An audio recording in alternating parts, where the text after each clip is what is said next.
بسم اللہ الرحمن الرحیم۔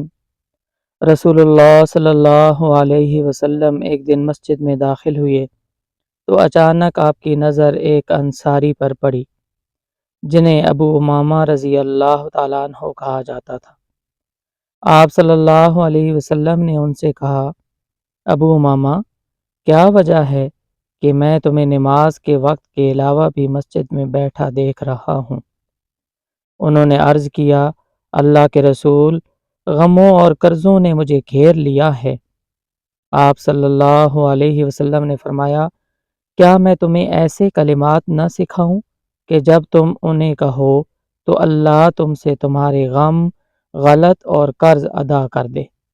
میں نے کہا، ضرور اللہ کے رسول۔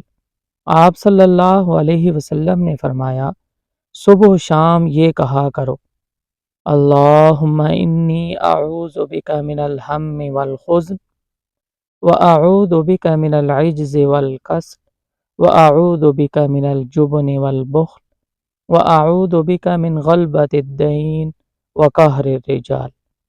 اے اللہ، میں غم اور حزن سے تیری پناہ مانگتا ہوں، عاجزی و سستی سے تیری پناہ مانگتا ہوں، بزدلی اور کنجوسی سے تیری پناہ مانگتا ہوں، اور قرض کے غلبہ اور لوگوں کے تسلط سے تیری پناہ مانگتا ہوں۔